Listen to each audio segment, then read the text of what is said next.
Hey everyone, welcome back for another deep dive. Today we're heading over to Kenya Hmm. and looking into something pretty disturbing. Okay.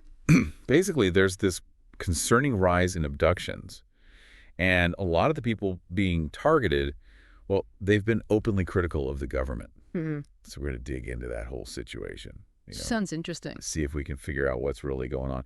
We've got reports from international observers, human rights groups, the whole nine yards. Yeah, I've skimmed some of that material. Definitely paints a pretty intense picture.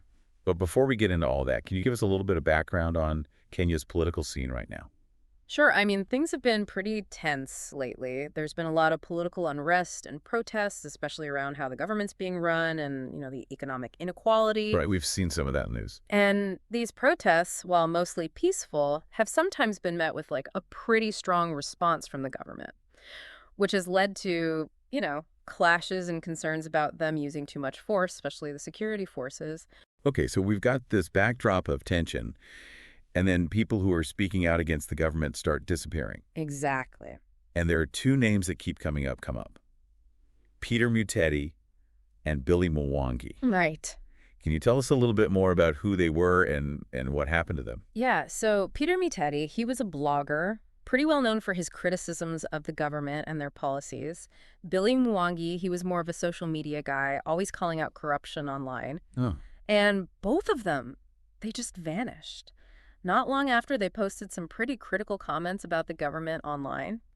wow. And their families, their friends, they're obviously really worried. I mean, they think that they were taken because of what they were saying online. I mean, it's a pretty scary thought. Hmm. Just expressing your opinion and then poof, you're gone. Yeah. And it's not just them, right? We've got these reports from human rights groups that this is happening to other people too. It's definitely a pattern. And it's got to be creating this atmosphere of fear, like who's Yeah. going to speak out if this is what happens. Now, the interesting thing is how the government's reacting to all this.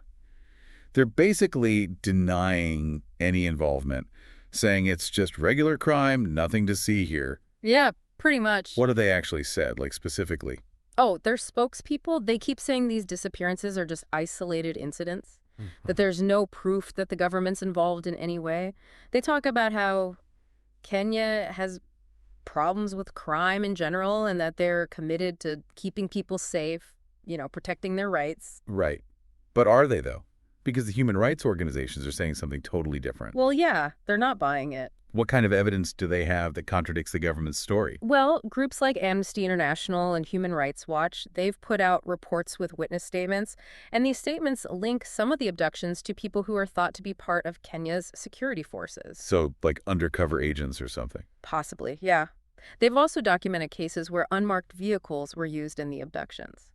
That's pretty shady. Right. It's a tactic that's, it's often associated with operations that are being run by the government. Yeah, makes sense. Plus, they point out that a lot of the people who disappeared, well, they were already being watched by the government before they were taken. Oh, wow. So it's pretty hard to believe the government's claims when you put it all together. Yeah, that's a lot of red flags.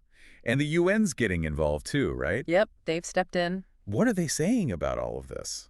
Well, the UN Human Rights Office has said they're seriously worried about what's happening in Kenya. Yep. They want full investigations into these disappearances, real investigations, not just cover-ups. And they've urged the Kenyan government to make sure all of their citizens are safe and protected, no matter what their political views are. Makes sense. I mean, this whole thing, it just makes you wonder about the future of Kenya. It really does. I mean, is this like a sign that things are getting worse for human rights and democracy in the country? It's definitely a troubling trend. If the government's really behind these abductions, it shows they don't really care about basic human rights or the rule of law. And that could scare people into silence, make them afraid to speak out. It could push the country towards becoming more authoritarian. Yeah, that's a real risk. So I guess the takeaway here for everyone listening is that human rights are fragile, even in countries that are supposed to be democratic. For sure. And we have to pay attention. We have to be vigilant. Absolutely. This stuff can happen anywhere. It makes you think, what can we do as individuals when we see something like this happening? It's a good question. How can we help the people who are fighting for their basic rights? And how do we hold those in power accountable for their actions? stuff. Oh. No easy answers. But it's definitely something we all need to think about. Well, thanks for breaking all this down for us. It's been a really insightful discussion. And for our listeners, don't stop here. Keep digging into this. Stay informed about what's happening in Kenya. Remember, even small actions can have an impact, like spreading awareness, supporting those human rights organizations. Every little bit helps. So yeah, stay engaged and keep those conversations going. Thanks for joining us for another deep dive. We'll catch you next time.